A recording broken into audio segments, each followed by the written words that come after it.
নমস্কার, আপনারা দেখছেন গ্লোব টিভি, সবার পাশে সবার সাথে। গ্লোব নিউজ নিয়ে এখন আমি সুপর্ণা রয়েছি আপনাদের সঙ্গে। এক নজরে দেখে নেব আজকের বিশেষ বিশেষ খবর। গ্রাম জুড়ে জ্বরে আক্রান্ত বহু মানুষ, ডেঙ্গু প্রতিরোধ করতে বৈঠক। অরণ্য সপ্তাহ উপলক্ষে চারা গাছ বিলি। কদর বেড়েছে আনারসের। কমপ্লিট শাটডাউনে উত্তপ্ত ঢাকা।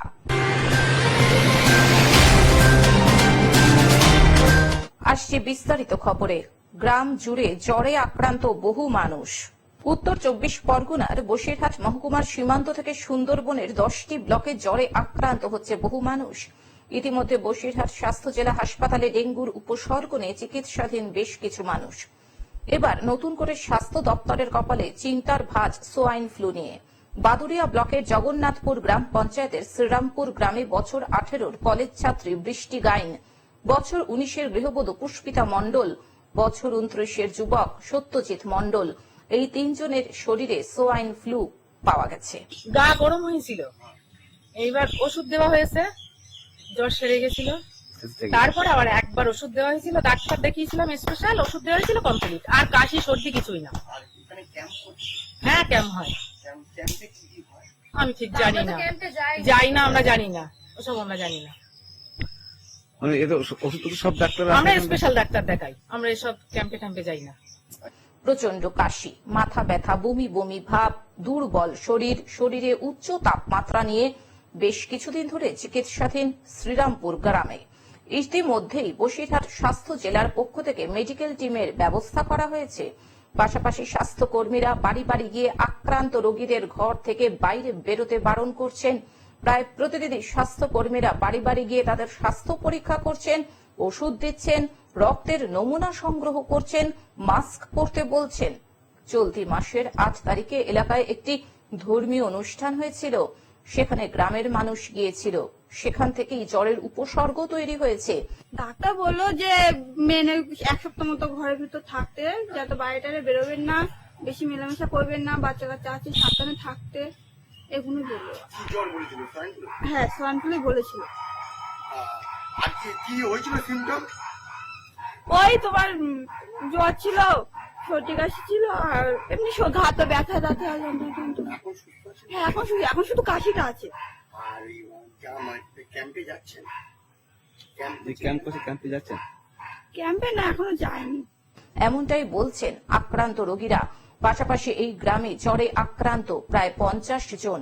বসিরহাট স্বাস্থ্য জেলার মুখ্য স্বাস্থ্য আধিকারিক অনুপম ভট্টাচার্য বলেন, বিশেষ ক্যাম্প করা হচ্ছে। 5 জনের শরীরে ইনফ্লুয়েঞ্জা ধরা পড়েছে, তার মধ্যে 3 জনের সোয়াইন ফ্লুর অস্তিত্ব পাওয়া গেছে। নিয়মিত স্বাস্থ্য পরীক্ষা, রক্তের নমুনা সংগ্রহ করার পাশাপাশি পর্যাপ্ত পরিমাণে ওষুধ দেওয়া ও তাদের উপর বিশেষ নজর রাখা হয়েছে। চলতি মাসের 16 জুলাই থেকে 28 তারিখ পর্যন্ত বিশেষ স্বাস্থ্য শিবির ক্যাম্প চলবে। নিয়ে বললো তো খানিকক্ষণ বসার পরে দিদিমণি বললো না, যা তোমার রিপোর্ট ভালো আছে বলে ওষুধ দিল, প্যারাসিটামল দিল আর ওই ব্যাটারিয়া দিয়েছিল। সেটা খেলাম, খেয়ে বিকালে আবার আসছিল ওনারা, অনেকজন মিলে এসেছিল। এসে পরীক্ষা করে বলতে ওই নাকের মধ্যে কি একটা দিয়েছিল, দিয়ে আবার চলে গেল। চলে যাওয়ার পরে আমি তারপরের দিনে তো আমি সুস্থ, কোনো ব্যাপার না, কাজকর্ম সবই করছি, ঘুরছি ফিরছি। এখন হঠাৎ এই 2 দিন হলো দিদিমণিরা এসে বলছে যে তোমার রিপোর্ট এরকম এসছে, তোমার সোয়াইন ফ্লু হয়েছে 15 দিন পর। আচ্ছা, তা আমি তো এখন সম্পূর্ণ সুস্থ ভাবে ঘুরছি, কাজকর্ম সবই করছি, আমার কোনো অসুবিধা নেই। বলছে না, তোমাকে একটু সাবধানে থাকতে হবে, একটু মাস্ক পরতে হবে, ঘুরিয়ে এভাবে বেড়ালে হবে না। তা আমি আবার মাস্ক কিনে নিয়ে আসলাম। নিয়ে আগের বার আমি একটা এরকম ভুগিছিলাম বলে আমি আবার কালকে বসিরহাট হসপিটালে গিয়েছিলাম। গিয়ে ডাক্তারবাবুর সঙ্গে আলোচনা করলাম ওখানে টিকিট কেটে, যে বিষয় এই বিষয় এরকম এতদিন এই হয়েছিল, এই ব্যাপার। তা বলছে তোমার সিমটম গুলো কি আছে সেগুলো জিজ্ঞাসা করলো আমার। তো বলছে তুমি তো সুস্থ, তোমার কোনো এখন ওষুধ খেতে হবে না গো। তা দিদিমণিরা যখন বলছে, তা তুমি এই পরীক্ষাটা করে নাও, নিয়ে এই রিপোর্টটা দিদিমণিদের দেখাতে পারবে। তো সেই রিপোর্টটা আমি আবার করতে দিয়ে এসেছি, বললো 2 দিন পরে দেবে। সোয়াইন ফ্লুর কথা বলেছে? দিদিমণিরা বলেছে কি বলেছে? যে সোয়ান ফ্লু হয়েছে। কয়জন হয়েছে? মোট 3 জনের? কজন বলতে এখানে বোধহয় 5-6 জন আছে। 5-6 জন আছে। তখন হ্যাঁ। 3 জনের একটা ছাত্রীও আছে তার মধ্যে। হ্যাঁ হ্যাঁ। বসিরহাট থেকে শ্যাম বিশ্বাসের রিপোর্ট, গ্লোব নিউজ। ডেঙ্গু প্রতিরোধ করতে বৈঠক। ডেঙ্গু প্রতিরোধ করতে আসানসোল পুর নিগমের উদ্যোগে এক বৈঠক করা হয় আজ শুক্রবার। এই বৈঠকে উপস্থিত ছিলেন জেলা শাসক এস পন্নাবলম, আসানসোল পুর নিগমের মেয়র বিধান উপাধ্যায় সহ আরো অন্যান্যরা।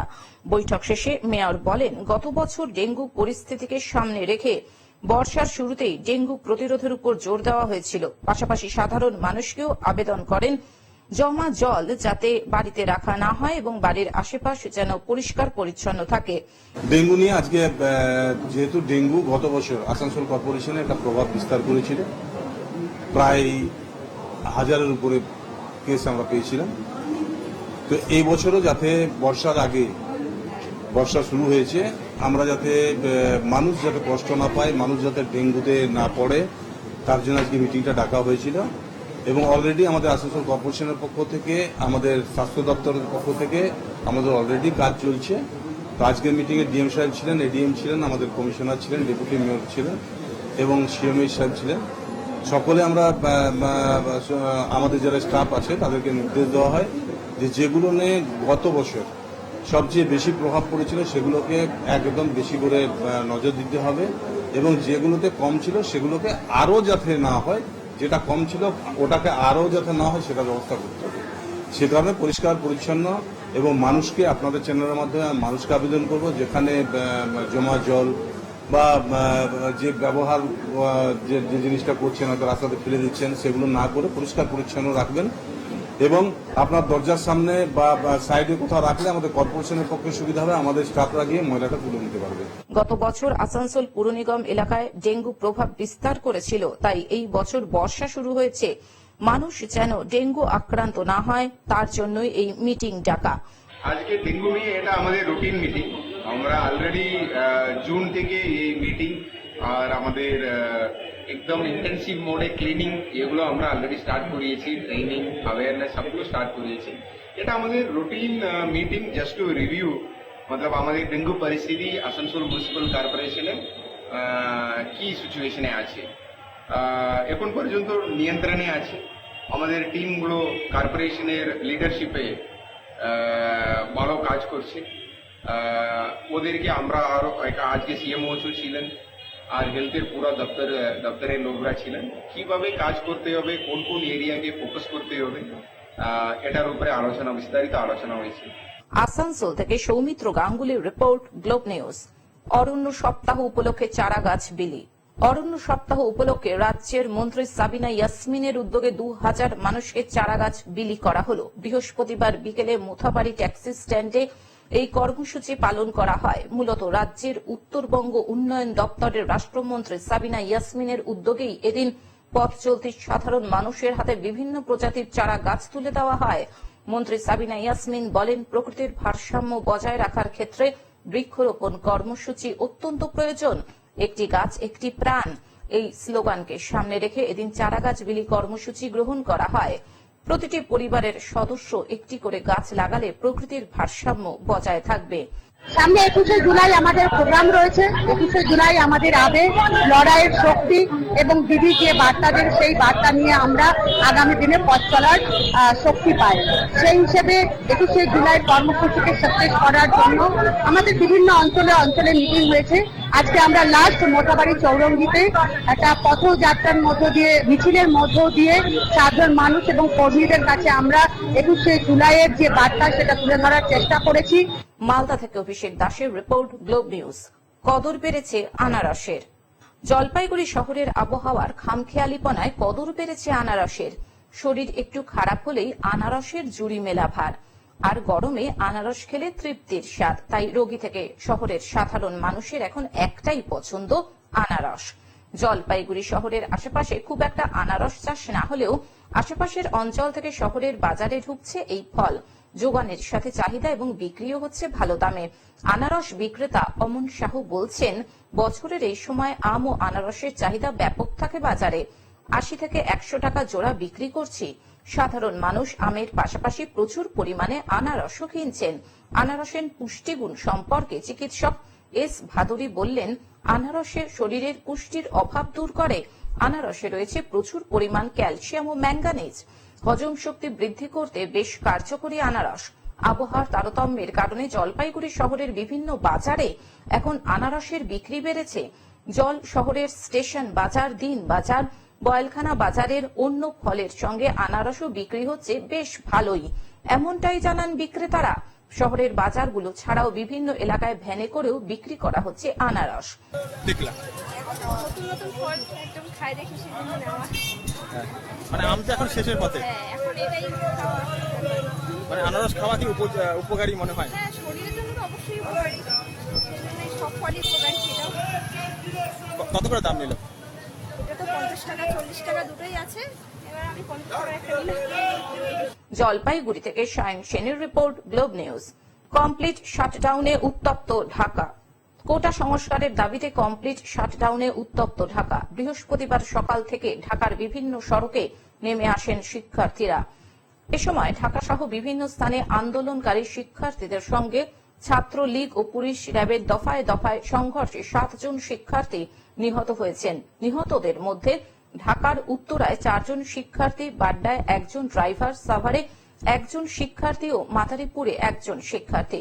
জানা গিয়েছে সকাল 10টার পর ঢাকার বিভিন্ন পয়েন্টে অবস্থান নেন হাজার হাজার শিক্ষার্থী। এরপর তারা দফায় দফায় বিক্ষোভ করেন। কোথাও কোথাও পুলিশ সাউন্ড গ্রেনেড নিক্ষেপ করে শিক্ষার্থীদের সরিয়ে দেওয়ার চেষ্টা করেন। এতে পরিস্থিতি আরো উত্তপ্ত হয়ে উঠছে। ঢাকার উত্তরা, আজমপুর, খিলক্ষেত, নতুন বাজার থেকে রামপুরা, কাকরাইল, মিরপুর 10, যাত্রাবাড়ি, শনির আকড়া, পুরনো ঢাকা, ঢাকা ক্যান্টনমেন্ট এলাকার ইসিবি চত্বরে আন্দোলনকারী শিক্ষার্থীরা অবস্থান নেন। ঢাকা উত্তরা আজমপুর এলাকায় সকাল 11টার দিকে আন্দোলনকারী শিক্ষার্থীদের সঙ্গে পুলিশ ও র্যাবের সংঘর্ষ হয়। এ সময় গুলিবিদ্ধ হয়ে 4 জন নিহত হন। নিহতের বিষয়টি নিশ্চিত করছেন কুয়েত মৈত্রী হাসপাতালের সুপারিনটেন্ডেন্ট মিজানুর রহমান। তিনি বলেছেন, আহত হয়ে 50 জনেরও বেশি হাসপাতালে এসেছেন। তাদের মধ্যে 4 জনকে মৃত বলে ঘোষণা করা হয়েছে। আহতদের মধ্যে পুলিশ সদস্যও আছেন। অপরদিকে ঢাকার বাড্ডা, রামপুরা এলাকায় পুলিশ ও বেসরকারি বিশ্ববিদ্যালয়ের শিক্ষার্থীদের মধ্যে সংঘাতে 1 জন ড্রাইভার ও শতাধিক মানুষ আহত হয়েছেন। এদিকে মাদারীপুরে কোটা সংস্কার আন্দোলনকারীদের সঙ্গে পুলিশ ছাত্র লীগের ত্রিমুখী সংঘর্ষে শকুনি লেকের জলে পড়ে 1 শিক্ষার্থী নিহত হয়েছেন। এ সময় আহত হয়েছেন অন্তত 25 জন। এছাড়াও ঢাকা আরিচা ও নবীনগড় চন্দ্রা মহাসড়কের বিভিন্ন স্থানে আন্দোলনরত শিক্ষার্থীদের উপর হামলায় গুলিতে 1 শিক্ষার্থী নিহত হয়েছেন। নিহত ইয়ামিন ঢাকার মিলিটারি ইনস্টিটিউট অব সায়েন্স টেকনোলজির ছাত্র বলে জানা গিয়েছে। তবে ঢাকার বিভিন্ন এলাকায় শিক্ষার্থীদের ছত্রভঙ্গ করতে rubber bullet, tear shell, sound grenade নিক্ষেপ করে পুলিশ। এতে শিক্ষার্থীরা ক্ষিপ্ত হয়ে ওঠেন এবং সংঘর্ষে জড়িয়ে পড়েন। কোটা সংস্কারের দাবিতে আন্দোলনরতদের কমপ্লিট শাটডাউন কর্মসূচিতে উত্তপ্ত ঢাকা। তবে সরকারি চাকরিতে কোটা সংস্কারের দাবিতে শিক্ষার্থীদের আন্দোলনের বিষয়ে বাংলাদেশ সরকার একমত বলে জানিয়েছেন আইনমন্ত্রী আনিসুল হক। তাদের সাথে আলোচনা করার জন্য আমাকে মানে আইনমন্ত্রীকে এবং শিক্ষামন্ত্রী জনাব মহিবুল হাসান চৌধুরী এমপি তাকে দায়িত্ব দিয়েছেন। আমরা তাদের সাথে বসবো এবং আমরা এটাও বলতে চাই যে তারা যখনই বসতে রাজি হবে, এটা যদি আজকে হয়, আজকেই আমরা বসতে রাজি আছি। আজকে তারা প্রস্তাব দিয়েছে, তারা আলোচনা করতে রাজি আছে। আজকে আমরা রাজি হয়েছি। এটা দেরি কোথায় হলো আপনি আমাকে বলে দেন। একজন কথা বলেন, সরকার কি আদর্শিকভাবে কোটা সংস্কারের পক্ষে যাচ্ছে কি যাচ্ছে না? আমরা কোটা সংস্কারের পক্ষে। তাদের প্রস্তাব রয়েছে, সেই প্রস্তাবের সাথে একমত হয়ে আমরা অবশ্যই সংস্কারের ব্যাপারে নীতিগতভাবে ঐক্যমত পোষণ করি। ধন্যবাদ। ঢাকা থেকে হাবিবুর রহমানের রিপোর্ট, গ্লোব নিউজ। এখন থেকে গ্লোব টিভি দেখুন আপনার স্মার্টফোনেও। গুগল প্লে স্টোর অথবা অ্যাপল স্টোর থেকে ডাউনলোড করুন গ্লোব টিভি লাইভ অ্যাপ এবং জিও টিভি অ্যাপ। এছাড়াও জিও ফাইবারেও গ্লোব টিভি দেখুন। আজকের মতন গ্লোব নিউজ এখন এই পর্যন্তই। দেখতে থাকুন গ্লোব টিভি, সবার পাশে সবার সাথে। নমস্কার।